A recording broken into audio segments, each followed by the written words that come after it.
260টি গুরুত্বপূর্ণ জায়গা আমরা চিহ্নিত করেছি যেখানে যানজট হওয়ার প্রবণতা আছে।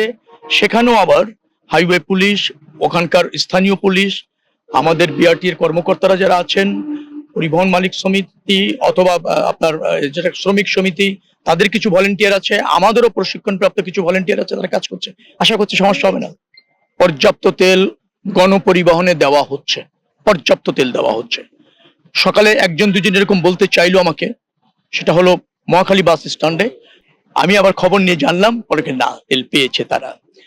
যিনি গিয়েছিলেন, যিনি অভিযোগ করেছিলেন কালকে 11টার আগে না, কালকে তিনি দুপুরে গিয়েছিলেন, তখন তিনি তেল পাননি। কিন্তু পর্যাপ্ত তেল গণপরিবহনের গতকাল রাত 11টা থেকে সরবরাহ করা হচ্ছে।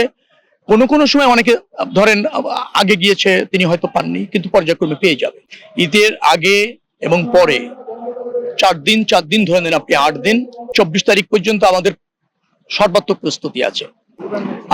ভ্রাম্যমাণ আদালত আছে, মোবাইল কোর্টগুলি সেগুলি কাজ করছে। আগে 9টা ছিল, আরো 15টি বাড়ানো হয়েছে, এখন 24টা কোর্ট কাজ করছে। এক্সট্রিম মশার কয়েল প্ল্যান্ট ফাইবার দিয়ে তৈরি, ডেঙ্গু, চিকুনগুনিয়া বাহি সহ যে কোনো মশার বিরুদ্ধে দেয় এক্সট্রিম সুরক্ষা। ম্যানেজমেন্টের ক্ষেত্রে বিশেষ করে ঘরমুখী যাত্রী যারা আছে, ঈদের ছুটিতে যারা বাড়িতে যাবেন, তারা নিরাপদে স্বস্তিতে যাতে যাতায়াতটা করতে পারেন, তার জন্য ব্যবস্থাপনা যেগুলি নেওয়া হয়েছে, বাস্তবিকভাবে রাস্তায় সেটা প্রয়োগ হচ্ছে কিনা আমার দেখার সুযোগ হলো, এবং আমি নিয়মিতভাবে দেখছি সকাল থেকে সবকিছু ঠিক আছে। আর রাস্তার গাড়ির চাপ হয়তো আজকে আরেকটু বেড়ে যাবে, আরেকটু বাড়বে গাড়ির চাপ। আজকে যেহেতু অফিস হয়ে ছুটি হচ্ছে, আজকে থেকে গাড়ির চাপ আরো 2 দিন বাড়বে।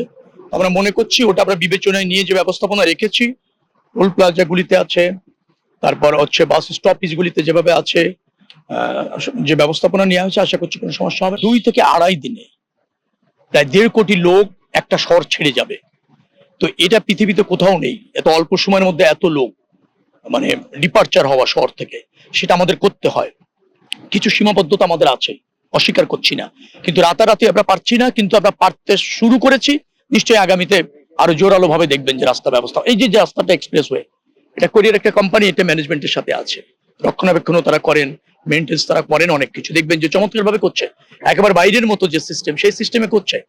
চিটাগাং বা অন্যান্য জায়গায় যদি মানে যেটা বাইরের থেকে আসাটা একটু বন্ধ করা যেত, এক্সেসটা যদি কন্ট্রোল করা যেত, তাহলে আমরা সেখানেও এটা করে ফেলতে চাই।